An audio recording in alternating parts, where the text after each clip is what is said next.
ایک ایسی کہانی جو نیکی، بھروسے اور اللہ کی قدرت پر یقین سکھاتی ہے۔ فاطمہ ایک نرم دل اور رحم دل لڑکی تھی۔ وہ ہمیشہ دوسروں کی مدد کرتی اور اللہ پر بھروسہ رکھتی۔ وہ اپنی والدہ کے ساتھ ایک چھوٹے سے گاؤں میں رہتی تھی جہاں زندگی سادگی سے گزرتی تھی۔ اس کا باپ چند سال پہلے ایک بیماری کے باعث انتقال کر گیا تھا اور تب سے فاطمہ اور اس کی ماں ایک دوسرے کا سہارا تھی۔ فاطمہ کی زندگی بہت عام تھی۔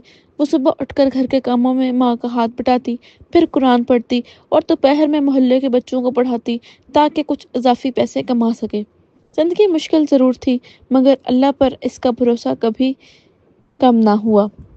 ایک دن جب فاطمہ بازار سے گھر واپس آ رہی تھی تو اس نے رستے میں ایک سفید بلی دیکھی جو بہت کمزور اور زخمی تھی۔ بلی کی آنکھیں نیلی تھی اور بے بسی سے فاطمہ کو دیکھ رہی تھی۔ فاطمہ کو جانوروں سے محبت تھی۔ وہ اکثر سوچتی تھی کہ یہ بے زبان بھی ہمارے احساسات کو سمجھتے ہیں۔ جیسے ہی اس نے بلی کو غور سے دیکھا، اسے لگا جیسے بلی کی آنکھیں کچھ کہنا چاہ رہی ہوں۔ وہ تمہیں کیا ہوا؟ فاطمہ نے فکر مندی سے کہا اور بلی کے قریب گئی۔ بلی بہت کمزور لگ رہی تھی، شاید کئی دنوں سے بھوکی تھی۔ اس کے جسم پر زخم بھی تھے، شاید کسی نے اسے مارا تھا یا کسی دوسرے جانور نے نقصان پہنچایا تھا۔ فاطمہ نے ارد گرد دیکھا کہ شاید بلی کا مالک ہو مگر وہاں کوئی نہیں تھا۔ آخر اس نے اپنے دوپٹے کے کنارے سے بلی کو اٹھایا اور اپنے ساتھ گھر لے آئی۔ اماں دیکھیں، یہ بلی کتنی کمزور ہے، میں اسے ٹھیک کر سکتی ہوں نا؟ ماں نے ایک نظر بلی کو دیکھا اور نرمی سے کہا، بیٹی، نیکی کا بدلہ اللہ دیتا ہے۔ تم نے اگر کسی بے زبان کی مدد کی تو اللہ تمہیں اس کا اجر دے گا، لیکن یاد رکھو ہر کام اللہ کے نام سے شروع کرو، پہلے بسم اللہ پڑھو پھر اسے گھر میں لے جاؤ۔ فاطمہ نے فوراً بسم اللہ پڑھی اور جیسے ہی اس نے ایسا کیا بلی نے سکون سے آنکھیں بند کر لی جیسے اسے تسلی ہو گئی ہو۔ یہ ایک عام بلی نہیں لگ رہی تھی، اس میں کوئی خاص بات تھی۔ فاطمہ نے بلی کا نام نور رکھا۔ وہ دن رات اس کا خیال رکھنے لگی، اسے نہلاتی، اس کے زخموں پر دوا لگاتی اور کھانے کے لیے دودھ اور روٹی دیتی۔ چند دنوں میں نور صحت یاب ہونے لگی، اس کی چمکدار سفید کھال واپس آنے لگی اور اس کی نیلی آنکھیں اب پہلے سے زیادہ چمکدار لگتی تھیں۔ نور فاطمہ کی ہر حرکت کو غور سے دیکھتی۔ جب فاطمہ قرآن پڑھتی تو نور خاموشی سے اس کے قریب بیٹھ جاتی۔ جب وہ نماز پڑھتی تو نور اس کی جائے نماز کے پاس لیٹ جاتی جیسے کوئی حفاظت کر رہا ہو۔ ایک دن فاطمہ نے ہنستے ہوئے کہا، نور، تم واقعی ایک خاص بلی ہو، ایسا لگتا ہے جیسے تم سب کچھ سمجھتی ہو۔ بلی نے سر اٹھایا، اس کی آنکھوں میں عجیب سی گہرائی تھی۔ چند مہینے گزر گئے اور نور اب فاطمہ کی زندگی کا حصہ بن چکی تھی، مگر قسمت ہمیشہ ایک جیسی نہیں رہتی۔ ایک دن فاطمہ اپنی ماں کے ساتھ کھیتوں میں کام کر رہی تھی کہ اچانک ان کا گھر دھوئیں میں لپٹا نظر آیا۔ وہ دونوں بھاگتی ہوئی واپس آئیں اور دیکھا کہ کسی نے ان کے گھر کو آگ لگا دی تھی۔ فاطمہ کی ماں چیخ پڑی، یا اللہ، ہمارا سب کچھ جل گیا۔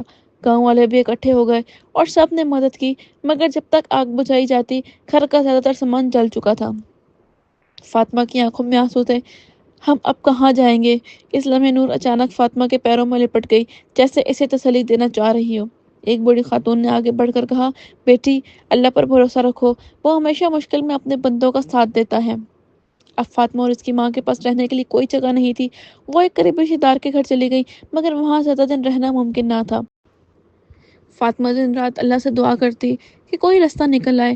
پھر ایک دن کچھ حیرت انگیز ہوا۔ فاطمہ کے گاؤں میں ایک رئیس آدمی آیا جو پرانے گھروں کو خرید کر ان کی مرمت کرتا تھا۔ اس نے گاؤں کے سرپنچ سے پوچھا، کیا یہاں کوئی ایسا گھر ہے جسے بیچنا ہو؟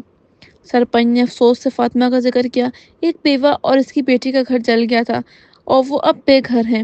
یہ سن کر وہ آدمی سیدھا فاطمہ کے پاس گیا اور کہا، بیٹی، میں تمہارا گھر خرید کر دوبارہ بنوا سکتا ہوں اور تمہیں تمہارا ہی گھر واپس دے سکتا ہوں۔ فاطمہ حیران تھی، لیکن آپ ایسا کیوں کریں گے؟ آدمی مسکرا کر بولا، میری ایک بیٹی تھی جو کچھ سال پہلے بیمار ہو کر انتقال کر گئی۔ وہ تمہاری طرح نیک اور رحم دل تھی۔ میں چاہتا ہوں کہ اس کی یاد میں کسی کی مدد کروں۔ فاطمہ کی آنکھوں میں آنسو آ گئے۔ اللہ نے واقعی اس کی دعا قبول کر لی۔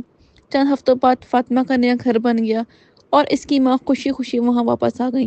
لیکن ایک دن کچھ عجیب ہوا۔ نور جو ہمیشہ فاطمہ کے ساتھ رہتی تھی اچانک غائب ہو گئی۔ فاطمہ نے اسے پورے گاؤں میں ڈھونڈا مگر وہ کہیں نہیں ملی۔ پھر ایک رات فاطمہ نے خواب میں ایک روشن چہرے والی عورت دیکھی جو اسے کہہ رہی تھی، بیٹی، اللہ تمہیں تمہاری نیکی کا بدلہ دے چکا ہے۔ میں وہی ہوں جس نے تمہیں بچایا تھا، نور کے روپ میں۔ تمہاری نیکی نے مجھے آزاد کر دیا۔ ہمیشہ اللہ پر بھروسہ رکھو کیونکہ وہ اپنے نیک بندوں کو کبھی بے یار و مددگار نہیں چھوڑتا۔ فاطمہ نیند سے جاگ گئی، اس کے آنسو بہہ رہے تھے۔ وہ سمجھ چکی تھی کہ نور کوئی عام بلی نہیں تھی، وہ اللہ کی طرف سے بھیجی گئی ایک مدد تھی جو اپنا کام پورا کر کے واپس جا چکی تھی۔ مورل آف دا اسٹوری: نیکی کبھی رائے گا نہیں جاتی، اللہ ہمیشہ اپنے نیک بندوں کی مدد کرتا ہے، بس صبر اور بھروسہ رکھنا چاہیے۔ کبھی کبھار مدد وہاں سے آتی ہے جہاں ہم سوچ بھی نہیں سکتے۔ جو اللہ کی مخلوق پر رحم کرے، اللہ اس پر رحم کرتا ہے۔